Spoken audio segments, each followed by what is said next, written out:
ओम शांति। आज 22 सितंबर 2021 की मुरली में बाबा ने कहा, मीठे बच्चे, इस बेहद के ड्रामा में हीरो हीरोइन का पार्ट तुम्हारा है, बाप का नहीं। बाप के पास सिर्फ पतितों को पावन बनाने का हुनर है। प्रश्न है, ब्रह्मा के चित्र को देख जो प्रश्न उठाते हैं उन्हें कौन सा राज समझाना है? उत्तर, उन्हें समझाओ कि यह आदि सो अंत वाली आत्मा है। जो फर्स्ट प्रिंस श्री कृष्ण हैं, उनके ही लास्ट जन्म में बाप आते हैं। यह पतित तन है, इन्हें ही पावन बनना है। यह कोई भगवान नहीं। भगवान तो एवर प्योर है, उसने इनके तन का आधार लिया है। आज की मुरली का गीत है, मुखड़ा देख ले प्राणी जरा दर्पण में। अब सुनते हैं मुरली विस्तार से। ओम शांति। बाप ने बच्चों को समझाया है कि शांति के लिए कोई बार दर दर धक्का नहीं खाना है। जैसे हठ योगी सन्यासी समझते हैं गृहस्थ व्यवहार में रहते शांति मिल नहीं सकती, शांति जंगल में मिलती है। परंतु बाप समझाते हैं शांति वहाँ भी नहीं मिल सकती। इस पर एक कहानी व दृष्टांत सुनाते हैं कि रानी के गले में हार पड़ा था और ढूंढती थी बाहर। हार था रानी के गले में और ढूंढ रही थी इधर उधर। ऐसे ही शांति तो तुम्हारे गले में पड़ी है, तुम्हारे अंदर है, और तुम बाहर कहाँ उसे ढूंढते हो। बाप आकर समझाते हैं, बच्चे तुम आत्मा का स्वधर्म है ही शांत। यह शरीर तो तुम्हारी कर्मेंद्रियां हैं जिससे तुमको पाठ बजाना पड़ता है। आत्मा तो अविनाशी है। आत्मा कोई छोटी बड़ी नहीं होती है, न विनाश होती है। हाँ, आत्मा पतित बनती है, इनको ही पावन बनना होता है। आत्मा को पहले किशोर शरीर मिलता है, फिर युवा वृद्ध होता है। आत्मा तो है ही एक रस। पहले पहले तो आत्मा को जानना होता है। मैं आत्मा ही बैरिस्टर आदि बनता हूँ। इसको कहा जाता है आत्मा अभिमानी भव। बाप समझाते हैं, बच्चे तुम देह अभिमानी बन पड़े हो, इसलिए अपने को शरीर समझ लेते हो। यह भूल जाते हो कि मैं आत्मा हूँ, यह मेरा शरीर है। तो अपने को रियलाइज करना है। 84 जन्म भी आत्मा लेती है। अभी बाप ने समझाया है, जो ब्राह्मण बने हैं वही फिर देवता बनने वाले हैं। ऐसे भी नहीं कि सब 84 जन्म लेते हैं। कोई पहले आएगा, कोई 50-100 वर्ष बाद भी आते रहेंगे।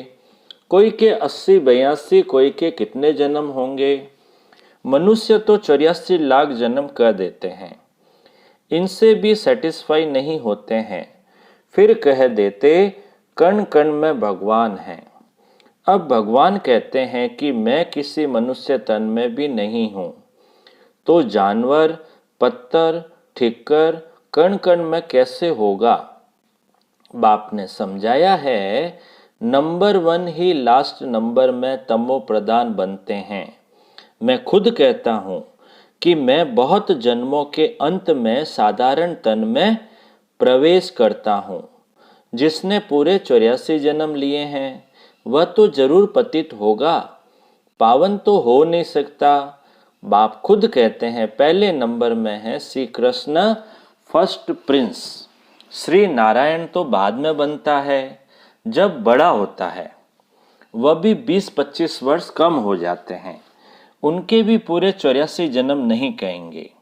नंबर 1 है श्री कृष्ण। भल वही फिर स्वयंवर बाद नारायण बनते, परंतु हिसाब तो बच्चों को करना है ना। पूरे 84 जन्म 5000 वर्ष श्री कृष्ण के ही कहेंगे। तो बाप बैठ समझाते हैं, मैं कल्प कल्प उसी ही तन में आता हूँ जिसका आदि से लेकर अंत तक पाठ है। दूसरे कोई मैं आ नहीं सकता हूँ। हिसाब है ना, ब्रह्मा ही पहला नंबर ठहरा, मैं और कोई में आ कैसे सकता। तुमसे बहुत लोग पूछते हैं सिर्फ एक ही ब्रह्मा में क्यों आते हैं, परंतु यह हिसाब है ना, यह समझने की बातें हैं। गाया भी हुआ है, ब्रह्मा द्वारा स्थापना करते हैं, विष्णु व शंकर द्वारा स्थापना नहीं करते। यह और कोई का काम नहीं है, मनुष्य रचता और रचना को नहीं जानते हैं। यह भी ड्रामा में नोंद है, बनी बनाई बन रही, चिंता ताके कीजिए। यह अभी की बात है, जो होनी है वह होती है, वह बदल नहीं सकती। आज जो कुछ होता है, आज जो कुछ होता है फिर 5000 वर्ष बाद होगा। बाबा ने समझाया भी था, कोई भी बात ऐसी देखो तो बोलो ये कोई नई बात नहीं, 5000 वर्ष पहले भी हुआ था, एकदम ऐसा लिख दो। फिर भल वह आकर पूछे, लिखने में कोई हर्जा नहीं है, यह लड़ाई पहले लगी थी, नथिंग न्यू। महाभारत की लड़ाई 5000 वर्ष पहले भी हुई थी। क्रिश्चियन ने भारत में आकर राज्य छीना, नथिंग न्यू। फिर कल्प बाद भी ऐसे ही होगा। यह वर्ल्ड की हिस्ट्री ज्योग्राफी रिपीट होती रहती है। अब फिर से आदि सनातन देवी देवता धर्म की स्थापना हो रही है। जिनके 84 जन्म पूरे हुए हैं वही पहले नंबर में लक्ष्मी नारायण बनेंगे। ये सब राज बाप ही बैठ समझाते हैं। बाप कहते हैं मैं मनुष्य सृष्टि का बीज रूप हूँ। इनको उल्टा जाड़ कहा जाता है। इस कल्प वृक्ष की आयु 5000 वर्ष है। स्वास्तिका में 4 भाग एक जैसे देखेंगे। युग भी इक्वल है, उसमें फर्क नहीं पड़ता। सभी 1250 वर्ष के होते हैं ना। तो बाप समझाते हैं कि देखो दुनिया में तो क्या क्या हो रहा है। कोई मून में जाते, कोई मून में जाते, क्या क्या होता है, कोई आग पर कोई पानी पर चलना सीखते हैं। ये सब है फालतू, इससे कोई भी फायदा नहीं। मनुष्य पावन बन मुक्ति जीवन मुक्ति में तो जा नहीं सकते, कुछ भी करें परंतु वापस घर जा नहीं सकते। आत्मा को अपना घर और बाप का घर भूल गया है। आत्मा अपने को ही भूल देह अभिमानी बन पड़ी है। फिर मंदिरों में जाकर महिमा गाते हैं, आप सर्वगुण संपन्न, हम नीच पापी हैं। अपनी ग्लानि करते हैं। बाप तो कभी पुजारी नहीं बनते। अच्छा, फिर सेकंड नंबर में कहेंगे शंकर भी एवर प्योर पूज्य है, वह भी पुजारी नहीं बनते, उनका पाठ ही यहाँ नहीं है। इस स्टेज पर पाठ है ब्रह्मा और विष्णु का। ब्रह्मा और विष्णु का क्या क्या पाठ है यह दुनिया में किसको भी पता नहीं है। त्रिमूर्ति ब्रह्मा कह देते हैं, अर्थ कुछ भी नहीं समझते।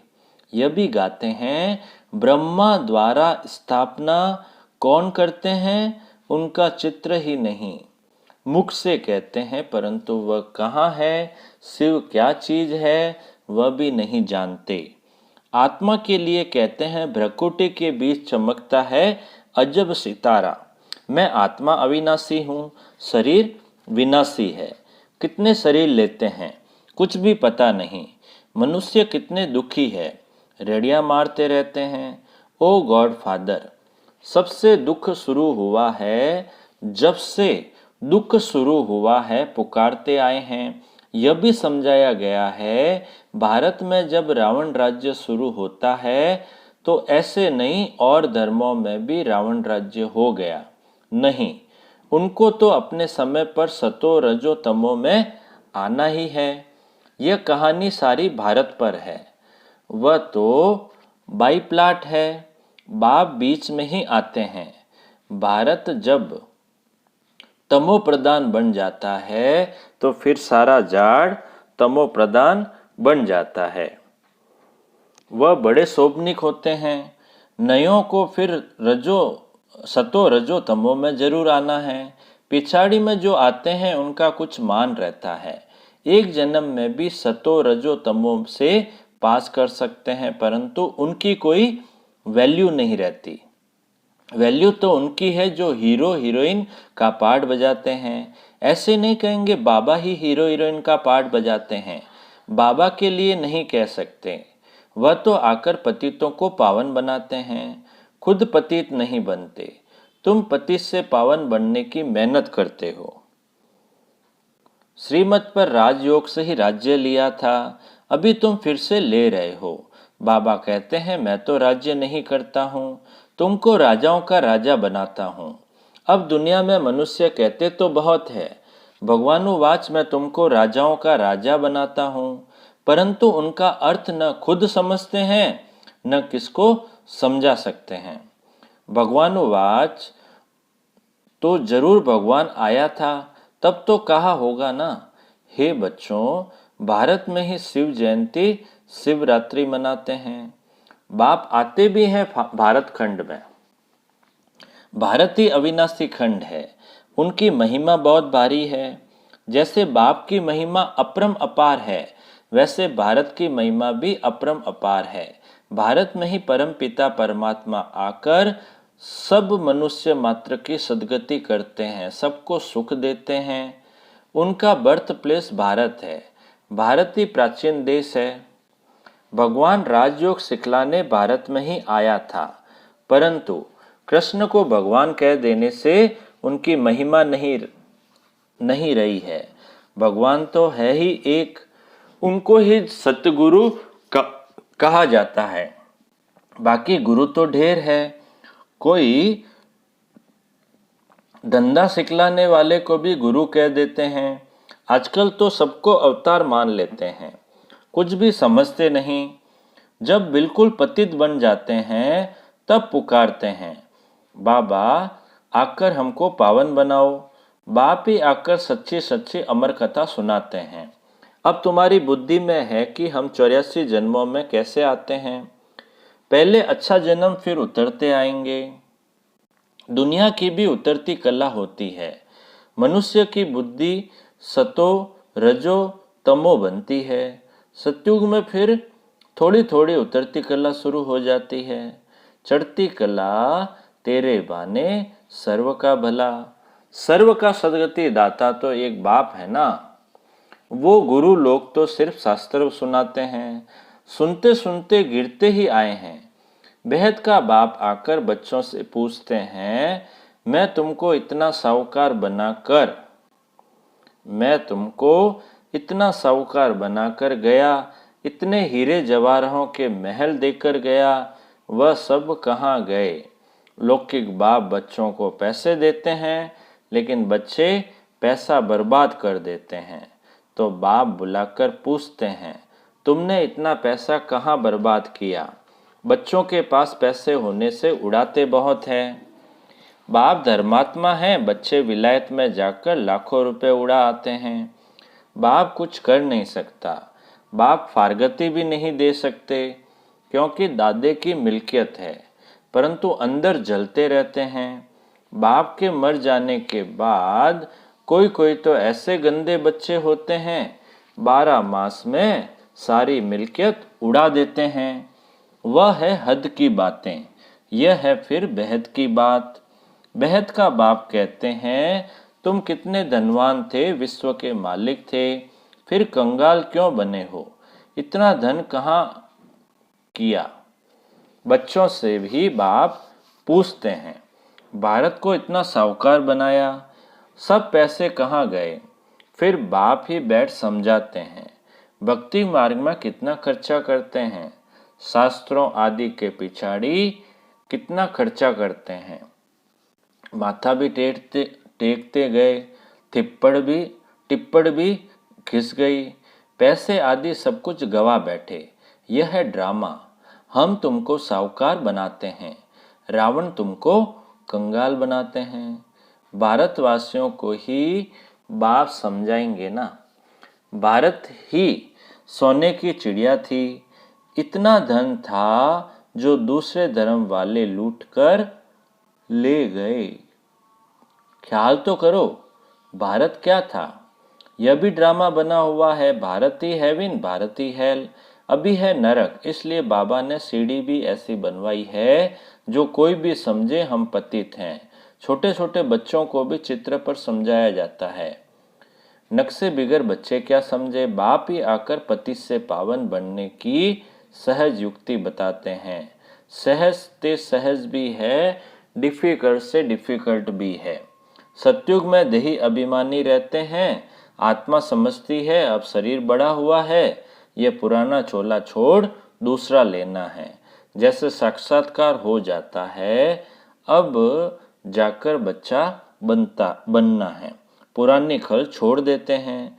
यहाँ कोई मरता है तो रोते भी हैं, बैंड बाजा भी ले जाते। सतयुग में तो खुशी से एक शरीर छोड़ दूसरा लेते हैं, तो साध माना मनाते हैं। यहाँ कितना अफसोस करते हैं। कोई मरता है तो कहते हैं स्वर्ग पधारा, तो इसका मतलब नरक में था ना। अभी तुम पुरुषार्थ कर रहे हो स्वर्गवासी बनने के लिए। बाप तुमको स्वर्गवासी बनाते हैं। बाप आते ही हैं जीवन मुक्ति देने। रावण के बंधन से छुड़ाए जीवन मुक्त करते हैं। बाप कहते हैं मैं कल पहले मुआफिक आकर राजयोग सिखलाता हूँ। कल्प कल्प ब्रह्मा के ही तन में आता हूँ। तुमको ब्राह्मण जरूर बनना है। यज्ञ में ब्राह्मण तो जरूर चाहिए ना। यह है राजस्व अश्वमेघ अविनाशी ज्ञान यज्ञ। इस रथ को स्वा करना है। अश्व इस रथ को कहा जाता है। राजस्व स्वराज्य के लिए यह सब अश्व शरीर इसमें स्वा होने हैं। आत्मा तो स्वा नहीं होगी। आत्मा हिसाब किताब चुकतू कर चली जाएगी। फिर नए सिर सबका पाठ शुरू होगा। इनको कहा जाता है हिस्ट्री ज्योग्राफी रिपीट। बाप आते हैं नई दुनिया स्थापन कर, पुरानी दुनिया खलास करने। यह एक ही महाभारत लड़ाई है जो शास्त्रों में गाई हुई है।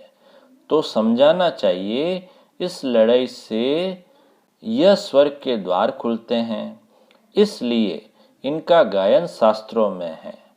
अच्छा बाप दादा बोले, मीठे मीठे सिकिलदे बच्चों प्रति मात पिता बाप दादा का याद प्यार और गुड मॉर्निंग। रूहानी बाप की रूहानी बच्चों को नमस्ते। हम रूहानी बच्चों की रूहानी बाप दादा को याद प्यार गुड मॉर्निंग और नमस्ते नमस्ते नमस्ते। सदा रहेंगे हंसते हंसते, बन जाएंगे फरिश्ते। वाह बाबा वाह मेरा भाग्य।